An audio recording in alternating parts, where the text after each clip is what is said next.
Welcome na naman sa ating vlog, mga idol. So, ngayon lang ulit tayo nakapag-upload sa ating YouTube na RVM Tech. So, bago pa lang kayong sa aking YouTube channel, ay huwag niyo pong kalimutan i-follow, and like, and share para lagi po tayong updated sa ating YouTube channel. At 10k na po ang ating followers. Maraming salamat po sa ating mga viewers at pinagpala po tayo. Sana po support lang po kayo mga idol hanggang sa huli. Huwag po kayo magsawang sumuporta sa aking YouTube channel para sa ating ekonomiya. Yan, so yun guys, may papakita ko sa inyo, yun, yung ito pong printer na Brother DCP-T710W ang model. So wala po siyang power. Ano kaya ang problema nito? Siyempre, unang-una doon na tayo sa power supply or doon sa power supply niya ang problema nito. So doon na agad tayo. Mag-base na tayo doon sa power supply nito. Kung bakit walang power. Kaya, ayun, alamin natin mga idol, mga RVM Tech. So, ito ay Brother na may kasamang scanner. Ayun, o. Yan. Dual function. May scanner. Yan, may colored na printer. At may wifi pa. So ngayon, buksan na natin to mga idol. Keep on watching lang para lagi kayong updated sa ating YouTube. So tara, buksan natin to. Ayan, tanggalin natin yung plug. Tapos, buksan natin to.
So yun guys, troubleshoot natin tong module, yung mainboard ng printer ng Brother DCV T710W. So ang naging problema po nito ay hindi sa power supply kundi sa mainboard na. So chinik natin yung dito yung drive niya pasok. Ito yung kasi yung pinaka input ng supply. So ito yung supply niya. Kaya hindi pumapasok yung supply ng power supply kasi mayroon nagda-drop o dinadrop yung supply. Kinakat. So yun, chinik natin, may problema, shorted nga po. Chinik natin itong mga capacitor na yan, good naman. So tapos yung mga ceramic capacitor, yung SMD, chinik natin yan isa-isa. So okay naman yung dito sa part na to. Ayan. So meron dito isang hindi ko napansin kasi dito sa isang malapit sa may supply niya input dito capacitor na ceramic capacitor, SMD capacitor yan dito. SMD capacitor pala, hindi ceramic. So yun, nandito maliit yung kulay brown na SMD capacitor. So yun yung nagda-drop, kinakat yung supply niya. Yun yung shorted. Kaya tinanggal natin. Nung tinanggal natin, mga idol, ayun, nawala na yung shorted. Wala na rin yung mga shorted dito sa kasi ang nangyari dito mga idol nabasa po ito or nagkaroon ng moist. Hindi ko alam kung anong nangyari dito kasi kinalawang na po yung takip itong metal siguro nagkaroon to ng tubig or nabasa. Ayan, so hindi natin pabain pa. Ngayon testing na natin. So yun, tinesting natin yung power supply niya is good naman. Ngayon natanggal na natin guys yung SMD capacitor. Yung SMD capacitor ganito lang din yan, parehas lang nito. Ito SMD capacitor ganito. Ayan. Dito nakalagay dito sa may parte ng supply. Ito kasi yung supply. So yan, testing natin. Saksak natin yung itong supply niya galing sa power supply.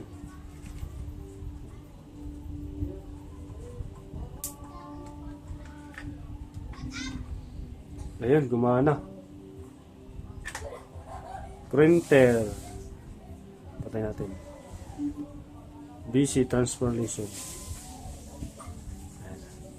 So ngayon, i-assemble na natin itong printer na to para masubukan natin kung working na lahat. Ayan. So yun na naging problema mga idol. Ito ay walang power. So yun ang problema niya. Ayan, assemble na natin. Unplug natin. Ayan natin sa niya. Cool.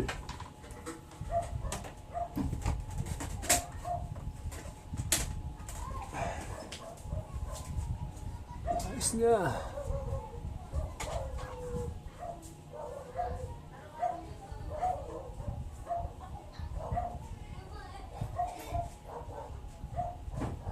Shut down. Ito siya guys.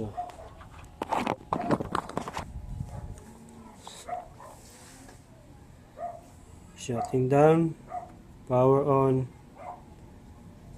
and normal.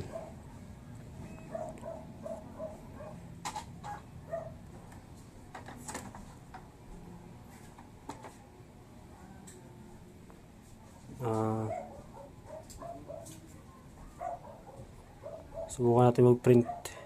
Nag-cleaning tayo sa itong printer na to. Cleaning, waiting. Yan. So, okay na siya guys. Nag-ooperate na lahat. Yung scanner, okay. So, yun. Wait lang natin lumabas yung papel. And yes. Set paper and please start. Yan, printing. Yan.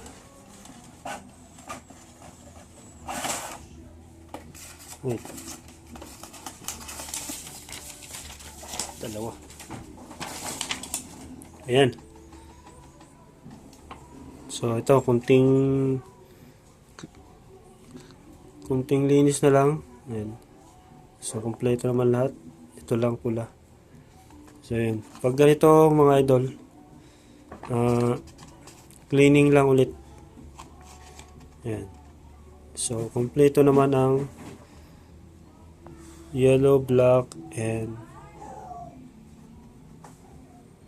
yan. Green. So, yun. Isa. Ito, isa na lang to.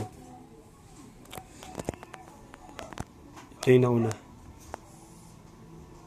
So, isa na lang. Yan. So, yun. Complete. So, yun. Hanggang dito na lang ating vlog. Sana may natutunan kayo sa aking vlog for today.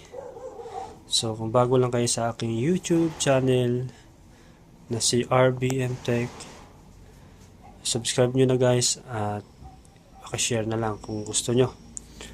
At yun, PM lang kayo guys sa aking Facebook page kung gusto nyo pong magpa-service, home service na mga television or mga computer. Yan. So, PM lang kayo guys. So, yun, maraming salamat. Sana may natutunan kayo sa aking vlog. Maraming salamat. Bye-bye.